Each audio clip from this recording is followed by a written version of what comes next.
Hello বন্ধুরা, তোমরা কেমন আছো? আমি তোমাদের পেয়ে অনেক খুশি, কারণ আমার একটা ছোট্ট চ্যানেল যেটা তোমাদের পাশে পেলেই আমি এগিয়ে নিয়ে যেতে পারবো। অসংখ্য ধন্যবাদ তোমাদের, তোমরা আমার পাশে আছো। আজ আমি যে মাছের রেসিপিটা তোমাদের সাথে আমি শেয়ার করতে চলেছি, সেটা মাছটার নাম তোমাদের এখন আমি বলবো না।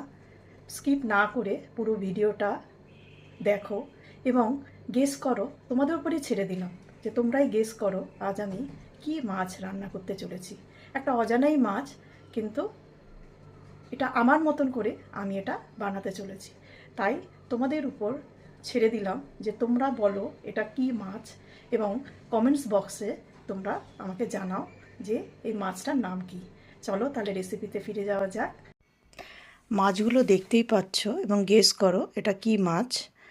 আর মাছগুলো প্রথমে ভালো করে ধুয়ে নিলাম, টুকরো করে কেটে তাতে নুন, হলুদ গুঁড়ো, লঙ্কার গুঁড়ো, একটু লেবুর রস দিয়ে ভালো করে মেখে কিছুক্ষণ ম্যারিনেট করতে রেখে দিলাম।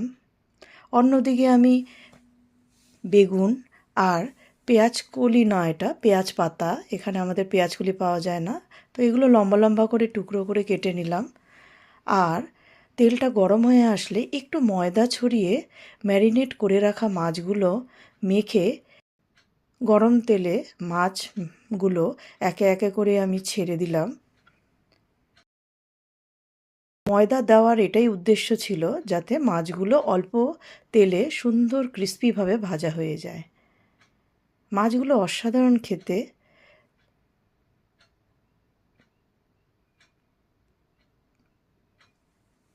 এপিট ওপিট করে ঢেকে ঢেকে মাছগুলো আমি ভেজে নিলাম। দেখতেই পাচ্ছ মাছগুলো লাল হয়ে সুন্দর ভাজা হয়ে গেছে, এবং ভাজাগুলো খুব ক্রিস্পি হয়েছিল ময়দাটা দেওয়ার জন্য। ভাজা হয়ে গেলে মাছ ভাজাগুলো একটা প্লেটে তুলে নিলাম। আর একটা মশলা তৈরি করতে হবে। 2 টেবিল স্পুন করে সাদা জিরে, সর্ষে আর কিছু আদা আর ঝাল অনুযায়ী কাঁচা লঙ্কা নিয়ে নিলাম। এটার একটা ভালো ফাইন পেস্ট বানিয়ে নিতে হবে। অন্যদিকে মাছ ভাজার পর যে তেল পড়ে রইল তাতে আমি প্রথমে বেগুনগুলো দিয়ে লো ফ্লেমে হালকাভাবে আমি ভেজে নেব। চলো তাহলে ভেজে নেওয়া যাক বেগুনগুলো দিয়ে।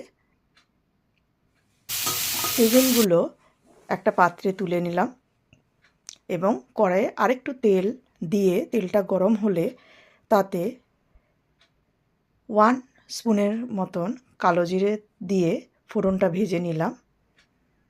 ভাজা হয়ে গেলে তাতে একটু হলুদ গুঁড়ো দিলাম। তেলের মধ্যে হলুদ গুঁড়োটা দেওয়ার একটাই উদ্দেশ্য, ঝোলের রঙটাও সুন্দর আসবে এবং হলুদের কাঁচা গন্ধটাও থাকবে না। তারপর পেস্ট করে রাখা মশলাটা দিয়ে ভালো করে কষতে থাকলাম লো ফ্লেমে। খুব সুন্দর গন্ধ বেরোচ্ছিল। অল্প আছে মশলাগুলো ঢেকে ঢেকে একটু ভাজতে হবে। যখন মশলা থেকে তেল বেরিয়ে আসছে তখন আমি টুকরো করে কেটে রাখা পেঁয়াজ পাতাগুলো তাতে দিয়ে দিলাম। দেখতেই পাচ্ছ মশলাটা ভালোভাবে কষে গেছে। এই পজিশনে আমি পেঁয়াজ পাতাগুলো দিয়ে আরও কিছুক্ষণ কষতে থাকব।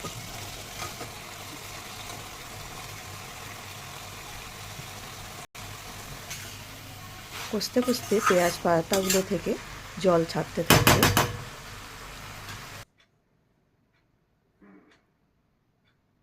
এই সময় আরেকটু নাড়াচাড়া করে দিলাম। তারপর ওতে হালকা ভেজে রাখা বেগুনগুলো দিয়ে আরও কিছুক্ষণ কষতে থাকব।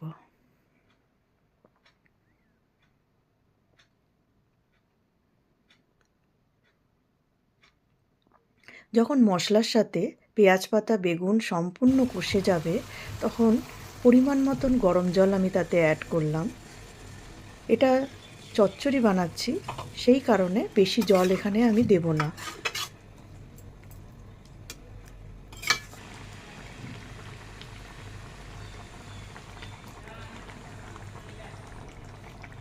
যখন ঝোলটা ফুটে আসছে তখন আমি মাছগুলো, ভেজে রাখা মাছগুলো তাতে একে একে ছড়িয়ে দিলাম এবং নাড়াচাড়া করে ঝোলটা যতটা সম্ভব শুকিয়ে নিলাম।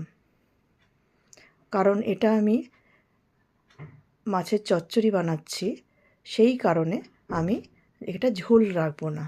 জল শুকিয়ে নিতে হবে, তাই জন্য আমি গ্যাসটা হাই ফ্লেমে করে দিলাম। আমাদের রেসিপি সম্পূর্ণ রেডি হয়ে গেল। কেমন লাগলো তোমরা অবশ্যই জানিও। তোমরা বাজারে পেয়ে থাকো এই মাছটা রান্না করে আমাকে কমেন্টস করো কেমন খেলে তোমরা, এবং একটা ভালো লাগলে লাইক শেয়ার অবশ্যই করে দিও তোমাদের বন্ধুদের সাথে। এটা কিন্তু ভাত দিয়ে হোক বা রুটি দিয়ে দুটোতেই জমে যাবে। আবার আমি ফিরে আসব আরেকটা নতুন রেসিপির সাথে। ততদিন তোমরা সুস্থ থেকো, ভালো থেকো এবং আমার চ্যানেলটা সাবস্ক্রাইব করে আমার পাশে থেকো।